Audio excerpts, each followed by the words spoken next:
Livro do Jogador, Parte 3, As Regras da Magia, Capítulo 11, Magias, Episódio 81, 13 Magias de nível 2 de Transmutação. Regras do D&D 5e. Uma produção RPG Next.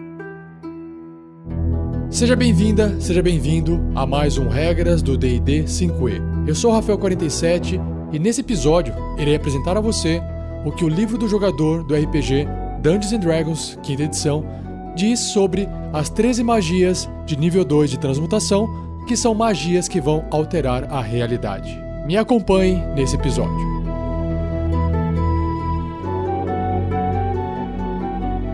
Seja você também um guerreiro ou uma guerreira do bem. Para saber mais, acesse padrim.com.br/rpgnext ou picpay.me/rpgnext.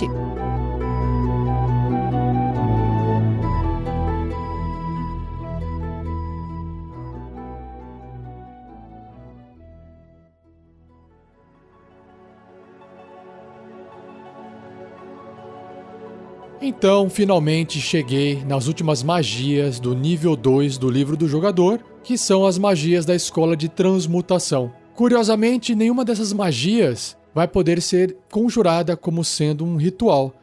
Bom, a primeira magia da lista se chama Alter Self, que é alterar-se ou alterar você mesmo. Uma magia de segundo nível de transmutação, com tempo de conjuração de uma ação, o alcance é Self, pessoal. Componentes verbal e somático, e a duração é a concentração até 1 hora. Então, seu personagem pode manter essa magia ativa por até 1 hora, se ele não acabar perdendo a concentração. Então, a descrição é a seguinte: você assume uma forma diferente. Quando conjurar essa magia, escolha uma das seguintes opções. O efeito durará pela duração da magia, que é 1 hora, né? Enquanto a magia durar, você pode terminar uma opção com uma ação para ganhar os benefícios de uma diferente. Legal, vamos ver aqui, ó. Então nós temos 3. Adaptação aquática, mudar a aparência e armas naturais. Então no primeiro aqui na adaptação aquática, você adapta seu corpo para um ambiente aquático, brotando guerras e crescendo membranas entre seus dedos. Já viram um filme assim? Hã?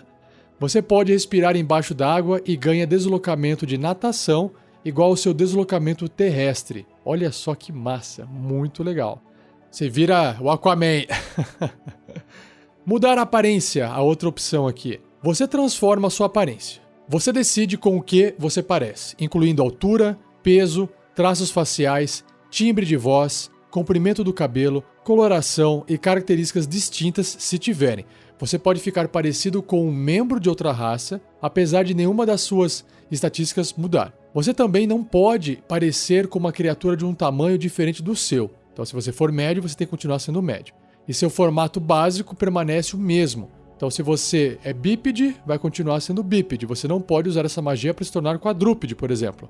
A qualquer momento, pela duração da magia, você pode usar a sua ação para mudar sua aparência dessa forma novamente. Uau, que massa isso, hein? Bom, a Arya do Game of Thrones usa aquela máscara e ela basicamente muda a aparência dela da mesma forma que essa magia faz. Bem legal. E por fim, o último efeito são armas naturais. Na hora que agora veio Wolverine na minha cabeça, ó. Você faz crescer em garras, presas, espinhos, chifres ou armas naturais diferentes, a sua escolha. Seus ataques desarmados causam 1d6 de dano de concussão ou contusão, perfurante ou cortante, né? Porque dependendo da forma dessa arma natural, ela vai causar um tipo de dano diferente, como apropriado para a arma natural que você escolheu. E você é proficiente com seus ataques desarmados. Finalmente, a arma natural é mágica e você tem mais 1 de bônus nas jogadas de ataque e de dano que você fizer com ela. Nossa! Ou seja, além de você poder, de repente, ali gastar sua ação, mudou a aparência. Aí você tá andando disfarçado, de repente você muda a sua forma e vira ali o Aquaman, um peixe, pula na água, vai nadando, muda a forma de novo, vira uma outra pessoa do outro lado do rio, sei lá.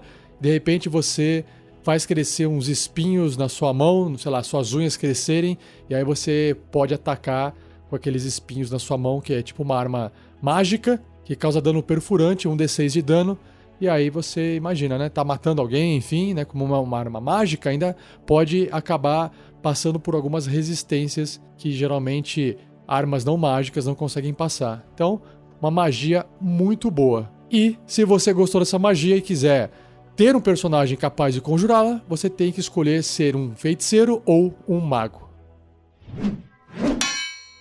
Próxima magia se chama Barskin. Skin de pele, né? Pele de árvore. Uma magia de segundo nível de transmutação, com tempo de conjuração de uma ação. O alcance é o toque, componentes verbal, somático e material. E o material é um pedaço de casca de carvalho, né? Porque vai imitar ali a pele de árvore. A duração é concentração até 1 hora. Então você toca uma criatura voluntária, até o fim da magia a pele da criatura fica rígida, similar a uma casca de carvalho. E a CA, que é a classe de armadura, a defesa do personagem, do alvo, não pode ser inferior a 16, independentemente do tipo de armadura que ela esteja vestindo. Então, se tiver lá peladão, vai ser uma armadura 16, igualzinha a 16, tá bom?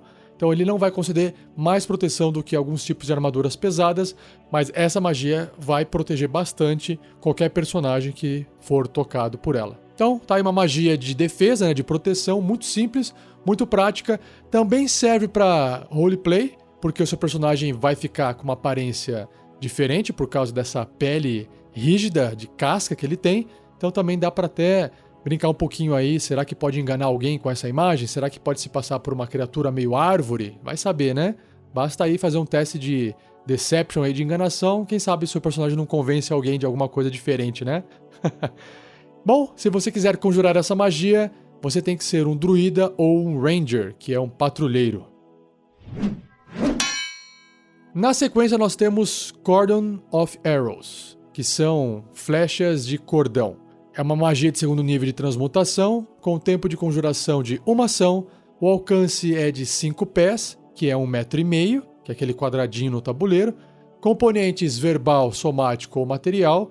E o material são 4 ou mais flechas ou virotes, que é a munição de uma besta. E a duração é de 8 horas. Uau, 8 horas é bastante, hein? Vamos ver o que ela faz. Você enfinca 4 munições não mágicas, flechas ou virotes e besta, no solo dentro do alcance. Ah, por isso que tem esses componentes materiais. Legal. E conjura magia neles para proteger uma área. Se a magia acabar, sempre que uma criatura diferente de você se aproximar a 30 pés, que são 9 metros, das munições pela primeira vez em um turno, ou terminar seu turno na área, uma das munições voa para atingi-la. Uau, que legal. A criatura deve ser bem sucedida num teste de resistência de destreza, porque ela vai tentar desviar, ou sofrerá 1d6 de dano perfurante. A munição então é destruída. Ah, claro, né? Bateu e destrói ela. A magia termina quando não restar nenhuma munição. Que legal.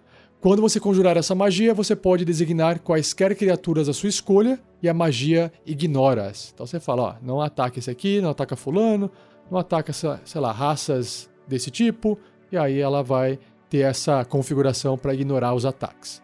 Em níveis superiores, quando você conjurar essa magia usando um espaço de magia de terceiro nível ou superior, a quantidade de munições que você pode afetar aumenta em 2 para cada nível do espaço acima do segundo. Muito bom. Então, só para você imaginar aqui, né? Você tem aquele quadradinho na frente do personagem ali no tabuleiro, se você estiver usando um grid de batalha, por exemplo, ou 1,5 m na frente do personagem, ele está enfincando ali 4 munições, né, que são flechas ou bestas não mágicas, ou virotes e bestas não mágicos. E aí essa criatura que está a 9 metros ali de distância, se ela se aproximar, uma das munições vai voar em direção a ela, e é uma munição por turno, por criatura. Então, se entrar 4, as 4 vão voar, mas se entrar uma e ela ficar ali dando bobeira, a cada turno uma das flechas vai saindo até esgotar as 4 flechas ou os 4 virotes. Então ela não protege uma área tão grande assim, mas vamos supor ali que os seus aventureiros ou o seu personagem quer dormir, quer fazer um descanso de 8 horas.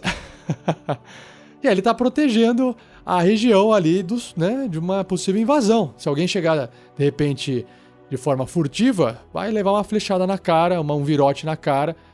E aí pode ser que você acorde, porque o bicho pode soltar um grito de dor, e aí você acorda e o bicho até pode morrer no processo. Então eu acho uma magia muito legal, muito interessante.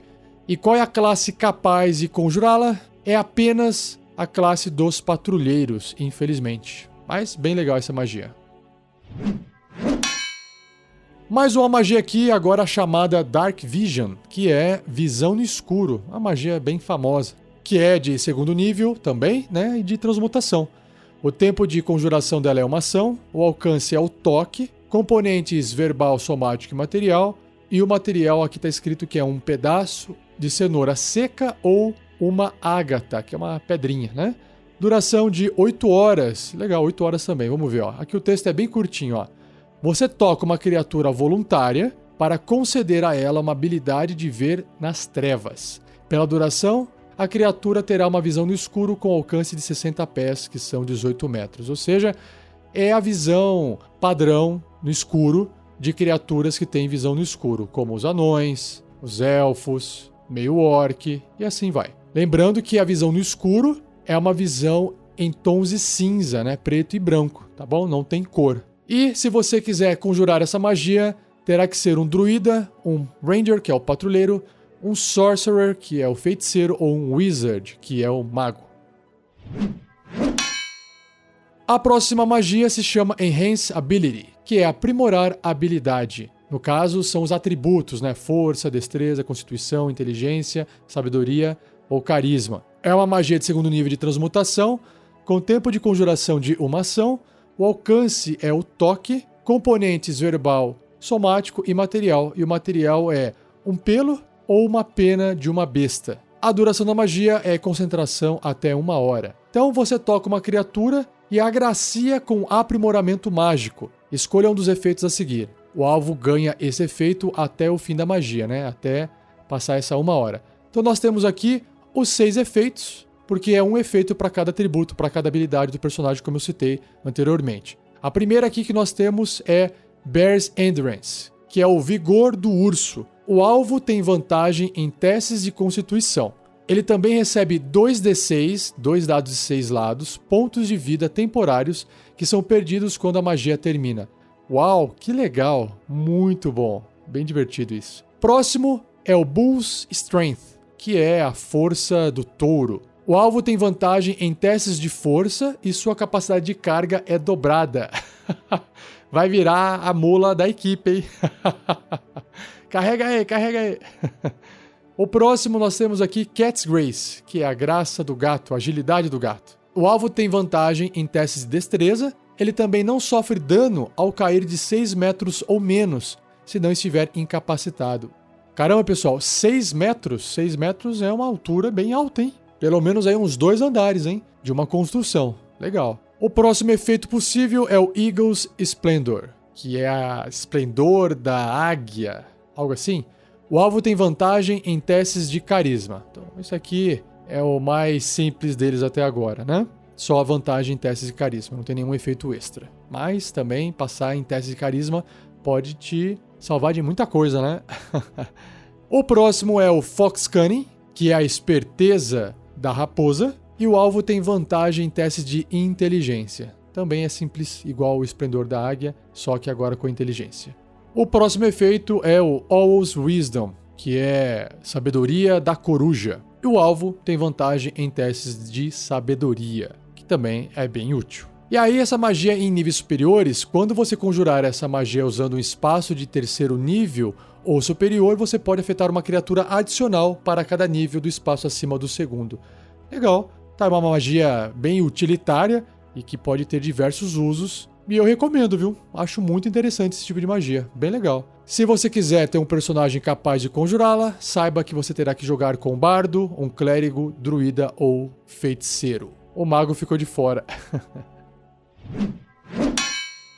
Mais uma magia aqui da lista de hoje se chama Enlarge/Reduce, que é aumentar/reduzir. Uma magia de segundo nível de transmutação, com tempo de conjuração de uma ação, o alcance é de 30 pés, que são 9 metros, componentes verbal, somático e material, e o material é um pouco de pó de ferro. Duração, concentração até 1 minuto. Então, você faz com que uma criatura ou um objeto que você possa ver dentro do alcance fique menor ou maior pela duração. Escolha entre uma criatura ou um objeto que não esteja sendo carregado nem vestido. Então você não pode fazer uma magia na roupa, na arma que alguém estiver segurando, se for um objeto. Se o alvo for involuntário, ele deve realizar um teste de resistência de constituição. Se for bem sucedido, a magia não surte efeito, ou seja, você pode transformar, aumentar ou reduzir o tamanho de uma criatura que não queira sofrer os efeitos dessa magia. E aí ela tem que passar nesse teste de resistência de constituição.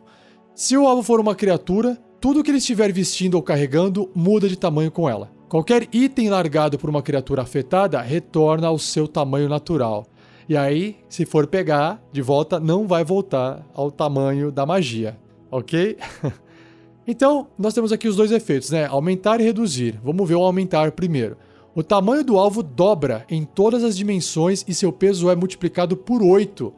Porque se você dobra um objeto em 3 dimensões, você está, na verdade, né, multiplicando a massa, o volume, em 8 vezes. Então, por exemplo, imagina um cubo que tem 1 centímetro. Se você dobra a largura, a profundidade e a altura do cubo, ele vai passar a ocupar 8 vezes, ele vai passar a ter um espaço, entre aspas, que caberiam 8 cubos pequenos iniciais ali. Então ele realmente fica 8 vezes mais pesado, né, mais volumoso. Esse aumento eleva seu tamanho em uma categoria, de médio para grande, por exemplo.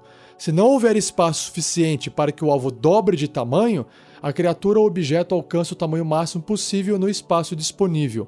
Até o fim da magia, o alvo também tem vantagem em testes de força e testes de resistência de força. Porque ele vai ficar maior, vai ficar mais forte. O tamanho das armas do alvo crescem para se adequar ao seu novo tamanho. Quando essas armas são ampliadas, os ataques do alvo com elas causam 1d4 de dano extra. Então perceba que, dentro dessa magia, o efeito é muito mais, né, na minha visão, de interpretação, de roleplay, né? Ficar grande, o dobro do tamanho, ficar 8 vezes mais pesado, ficar um gigante. Isso tem muito mais um efeito narrativo, porque os testes de resistência de força e esse dano 1d4 extra não faz aquela puta diferença, né? Mas tá aí uma magia bem legal de aumentar as pessoas, ou o objeto apenas. E, por fim, reduzir. O tamanho do alvo é reduzido à metade em todas as dimensões e seu peso é reduzido a 1/8 do normal. Então é a mesma coisa, só que invertido, né? Vai ser 1/8 o peso. Você pesa 80 quilos, vai passar a pesar 10 quilos. Essa redução diminui o tamanho do alvo em uma categoria, de médio para pequeno, por exemplo. Então, se ele é um humano de 80 quilos, ele poderia se passar por um halfling de 10 quilos. Até o fim da magia, o alvo tem desvantagem em testes de força e testes de resistência de força. Então, é o inverso, tá vendo? Tem desvantagem. O tamanho das armas do alvo diminui para se adequar ao seu novo tamanho. Quando essas armas são reduzidas, os ataques do alvo com elas causam 1d4 de dano a menos. Isso não pode reduzir o dano a menos de 1. Pelo menos todo ataque que acertar vai causar pelo menos 1 de dano. Então perceba que, durante a conjuração dessa magia, provavelmente, na maioria das vezes, se ela for conjurada num colega, num amigo seu, provavelmente você vai querer usar o aumentar, para poder aumentar a força, para aumentar os testes de resistência e os testes de força, aumentar o dano. E talvez você queira reduzir o seu inimigo. Aí ele vai ter que passar naquele teste de resistência de constituição, mas se ele não passar, ele vai ficar pequenininho, então ele vai ficar mais fraco, menor. E eu reparei aqui que, para simplificar a magia, eles também não alteraram a velocidade de deslocamento do personagem, né? Por exemplo, ele sendo pequeno, ele não está andando menos. Isso é para facilitar e não ter que ficar lembrando de um monte de regrinha durante o jogo, né? E a proposta da 5ª edição é ser mais simplificada. Então, por isso que eu falei, use isso de interpretação, de roleplay, muito mais do que simplesmente a parte mecânica do sistema, que vai fazer causar mais ou menos dano, fazer teste com vantagem ou desvantagem, tá bom? Se você gostou dessa magia, saiba que apenas feiticeiros e magos, que são os wizards, podem conjurá-la.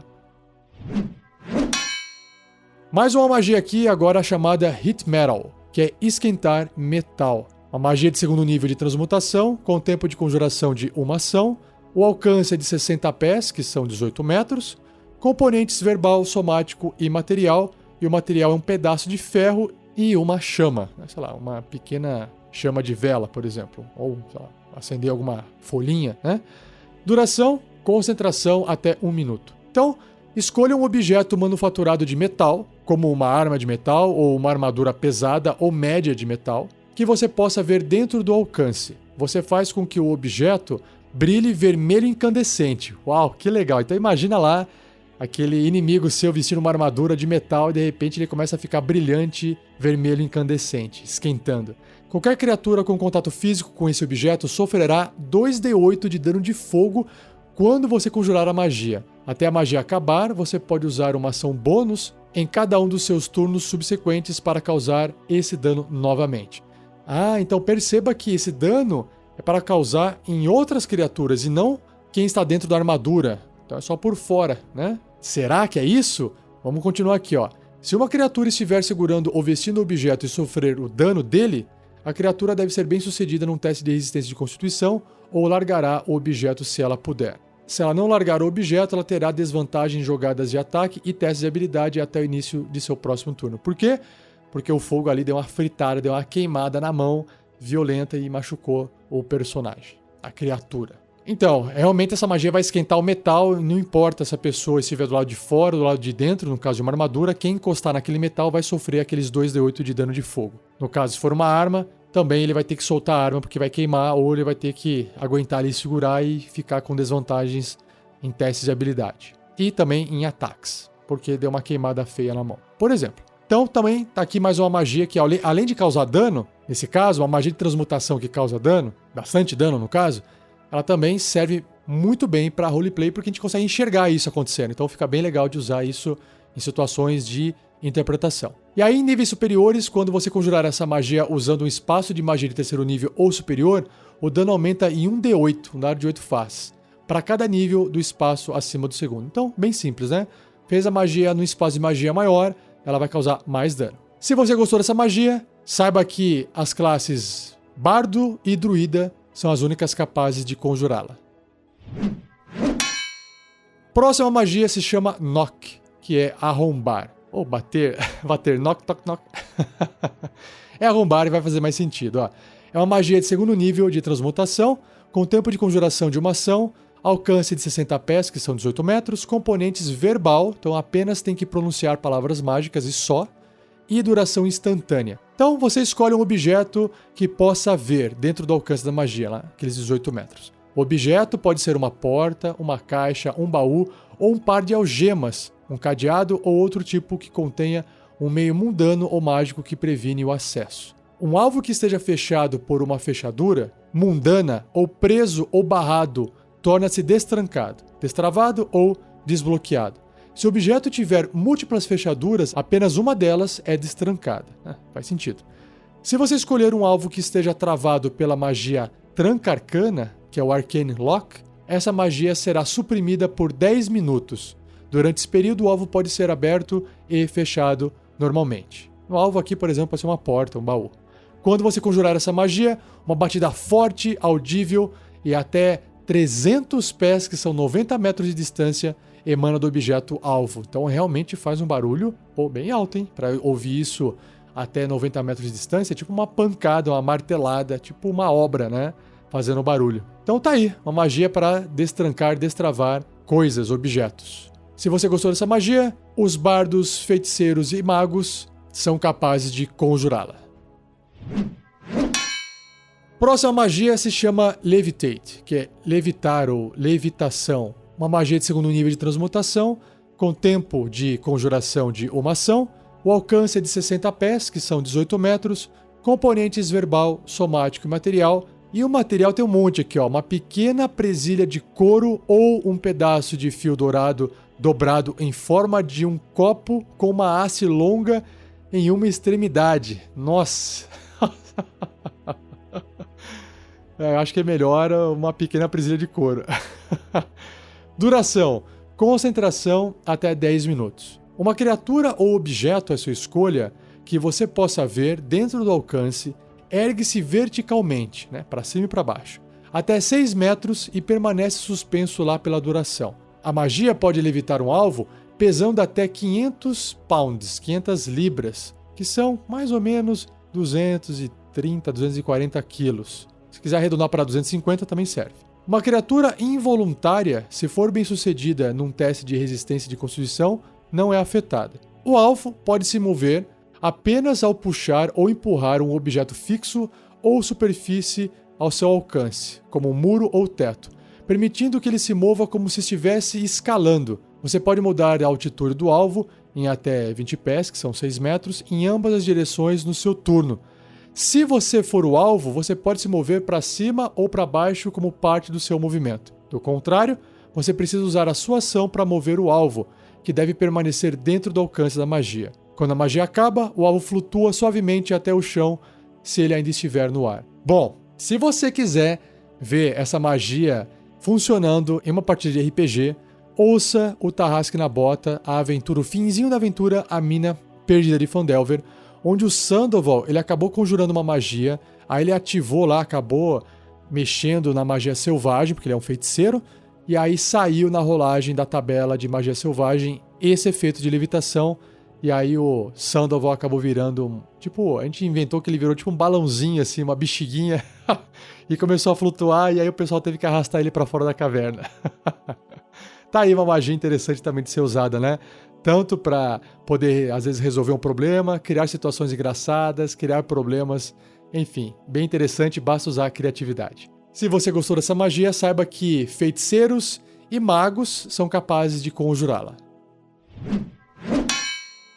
Mais uma magia aqui, agora a Magic Weapon, que é arma mágica. Uma magia de segundo nível de transmutação, com tempo de conjuração de uma ação bônus, o alcance é o toque, componentes verbal e somático, e a duração é a concentração até 1 hora. Então você toca uma arma não mágica. Até a magia acabar, a arma se torna uma arma mágica com mais 1 de bônus nas jogadas de ataque e de dano. E aí, em níveis superiores, quando você conjurar essa magia usando um espaço de magia de 4º nível ou superior, o bônus aumenta para mais 2. Quando você usar um espaço de magia de 6º nível ou superior, o bônus aumenta para mais 3. E por aí a magia para. Então, assim, uma magia bem simples, bem direta, é para aquele pessoal que gosta, né, de... Olha, precisamos aqui de um efeito mágico em nossas armas, porque a gente está enfrentando criaturas que, se a gente não tiver uma mágica, a gente não consegue sequer feri-las, né? Então, talvez seja importante você usar uma magia simples dessa, que é basicamente mecânica, né? Tem pouca utilidade narrativa. Claro que você pode contar que a arma ficou meio brilhante e que ela tem agora um efeito diferente e tal, mas basicamente vai ser muito mais um efeito mecânico no jogo. Então, as classes capazes de conjurar essa magia são os paladinos e os magos. A próxima magia se chama Rope Trick, que é o truque da corda, ou truque de corda. É uma magia de segundo nível de transmutação, tempo de conjuração de uma ação, o alcance é o toque, componentes verbal, somático e material. E o material é o pó de extrato de milho e um laço de pergaminho trançado. Nossa, que detalhes! E a duração é 1 hora. Então, você toca um pedaço de corda que tem até 18 metros, né, 60 pés, de comprimento. E aí, uma ponta da corda, então, se ergue no ar, até toda a corda estar erguida e perpendicular ao solo, ou seja, ela vai estar indo para cima, né? Na ponta de cima da corda, uma entrada invisível se abre para um espaço extradimensional que permanece até a magia acabar. Uau, que interessante! O espaço extradimensional pode ser alcançado escalando a corda até o topo. Claro, né? Senão não teria por que existir a corda. O espaço pode abrigar até 8 criaturas médias ou menores. A corda pode ser puxada para dentro do buraco, fazendo-a desaparecer para os observadores do lado de fora do espaço. E por que afinal precisa dessa corda, não? Nossa, só para dificultar? Ataques e magias não podem ultrapassar essa entrada, né? Nem entrando e nem saindo do espaço extradimensional. Ou seja, não dá para fazer uma magia lá do lado de dentro para atacar alguém que está do lado de fora e nem vice-versa. Mas quem está dentro pode ver o lado de fora, como se estivesse olhando por uma janela de mais ou menos 3 pés por 5 pés, que é mais ou menos quase 1 metro por 1,5 metros, que fica essa entrada na corda. Tudo que estiver dentro do espaço extradimensional cai quando a magia acabar. Então tá aí. De novo, uma magia utilitária, não vai causar dano, mas ela pode ser utilizada de diversas formas dentro da sua aventura. Eu acho muito legal a magia assim. Mas, e quem que pode conjurar essa magia, né? Qual que é a classe capaz de conjurar essa magia? São apenas os magos. Indo agora para a penúltima magia do cast, ela tem o nome de Spider Climb, que é escalar aranha, ou escalar da aranha, ou patas de aranha. É uma magia de segundo nível de transmutação, com tempo de conjuração de uma ação, o alcance é o toque, componentes são verbal, somático e material. E o material é uma gota de betume e uma aranha. Duração é concentração até 1 hora. Então, até a magia acabar, uma criatura voluntária que você tocar recebe a habilidade de se mover para cima, para baixo e através de superfícies verticais e de cabeça para baixo pelos tetos, ó que legal, enquanto deixa suas mãos livres. Vai andar igual uma aranha mesmo. O alvo também ganha deslocamento de escalada, igual ao seu deslocamento de caminhada. É claro, né? Você andando pelas paredes, não há necessidade de escalar. Você vai estar andando normalmente, como se não tivesse, sabe, gravidade. Vai estar, tipo, grudando o pé pelas paredes, igual uma aranha. Se você gostou dessa magia, apenas os feiticeiros, bruxos, que é o Warlock, e magos são capazes de conjurá-la.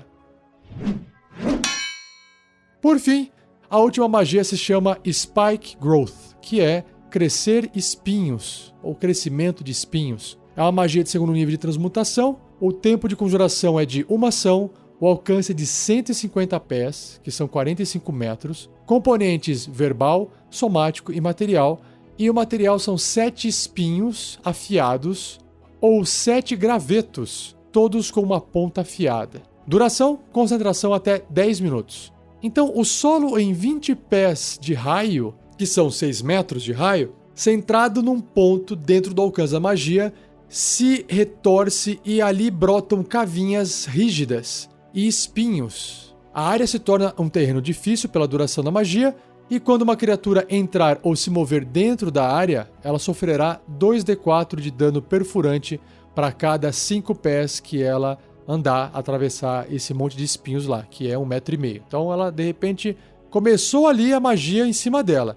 Não vai fazer nada porque os espinhos estão em volta dela e ela ainda nem se moveu. A partir do momento que ela resolver dar um passinho pro lado, ela começa a levar esses 2d4 de dano perfurante. Que mais? A transformação do terreno é camuflada para parecer natural. Qualquer criatura que não puder ver a área no momento que a magia for conjurada deve realizar um teste de sabedoria percepção contra a CD, que é a dificuldade, a classe de dificuldade da magia, para reconhecer o terreno como perigoso antes de adentrá-lo. Então, imagino que você fez ali, de repente, numa cidade que tem o piso, o terreno mais árido, é mais seco e tem, sei lá, mais areia. De repente você fez alguma coisa ali e essas plantinhas vão parecer que fazem parte daquela areia meio branca, sabe? É basicamente isso que está explicando aqui na magia. Tem uma chance de você não perceber que aquilo não é natural. Então, mais uma magia de transmutação capaz de causar dano e também atrapalhar o movimento da galera. Se você gostou dessa magia, saiba que druidas e patrulheiros são capazes de conjurá-la.